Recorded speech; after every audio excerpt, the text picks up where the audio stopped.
ఈరోజు సింపుల్‌గా lunch box recipe వచ్చి బీరకాయ పచ్చిశనగపప్పు, చపాతీ అండ్ రైస్. చాలా బావుంటుందండి. ఇంట్లో వాళ్ళందరికీ నచ్చేలా ఉండే సింపుల్ రెసిపీని ఎలా తయారు చేయాలో చూసేద్దాం. చపాతీ పిండిని తడిపెట్టుకోవాలి. బీరకాయ ముక్కలు, పచ్చిశనగపప్పు నానబెట్టుకొని, రైస్‌ని కూడా నానబెట్టుకోవాలి. ఇప్పుడు స్టవ్ మీద కడాయిని పెట్టుకొని 2 పెద్ద టేబుల్ స్పూన్ ఆయిలు, కొంచెం ఎండుమిరపకాయలు, ఆవాలు, జీలకర్ర, పచ్చిశనగపప్పు, మినపప్పు, దంచిన వెల్లుల్లి రేఖలు వేయండి బావుంటుంది. కరివేపాకు, పచ్చిమిర్చి, ఉల్లిపాయ తరుగును వేసి వేగించిన తర్వాత బీరకాయ ముక్కలను వేసి బాగా మిక్స్ చేసి మూత పెట్టుకుని నీళ్ళు ఊరనివ్వండి. రైస్ కూడా ఉడికిపోయింది కదా! మంటని సిమ్‌లో పెట్టి మూత పెట్టి మగ్గించండి. ఇప్పుడు కూరలోనికి తగినంత ఉప్పు, పసుపును వేసి నానబెట్టిన పచ్చిశనగపప్పు వేసి బాగా మిక్స్ చేయండి.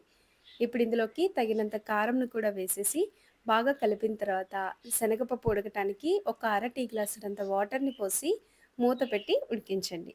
ఈలోగా చపాతీ పిండి నాని ఉంటుంది కదా! ఒక్కసారి మళ్ళా 2 సెకన్ల పాటు బాగా మిక్స్ చేస్తే మెత్తగా ఉంటుంది. చూస్తున్నారు కదా! పిండి ఎంత చక్కగా సాఫ్ట్‌గా అయిపోయిందో. ఇప్పుడు దానిలో నుంచి కొంచెం పిండి ముద్దను తీసుకొని ఇలా రౌండ్ బాల్‌గా చేసుకొని ఒత్తుకోవాలి. కూర ఆయిల్ పైకొచ్చేసి కూర అనేది రెడీ అయిపోయింది. చాలా సింపుల్‌గా ఉంటుంది. అన్నంతో బావుంటుంది. చపాతీలో కూడా బావుంటుంది. కొత్తిమీరని వేసుకొని దింపేసుకోవటమే.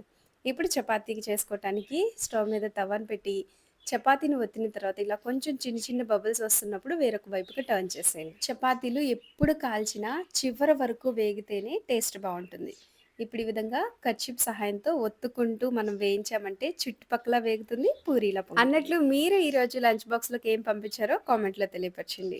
ఇది మా పెద్ద పాపకి, అలాగే మా హస్బెండ్ గారి లంచ్ బాక్స్ అనమాట. నేనైతే పెరుగుని ఈ విధంగా తోడు పెడతానండి. మీలో కూడా ఎవరన్నా పెరుగన్నాన్ని ఇదే ప్రాసెస్‌లో చేస్తున్నారా? నాకు కామెంట్‌లో తెలియపరచండి. మరైతే ఈ వీడియో నచ్చినట్లయితే గనక లైక్ చేయండి, షేర్ చేయండి, సబ్స్క్రైబ్ చేయడం మాత్రం మర్చిపోవద్దు.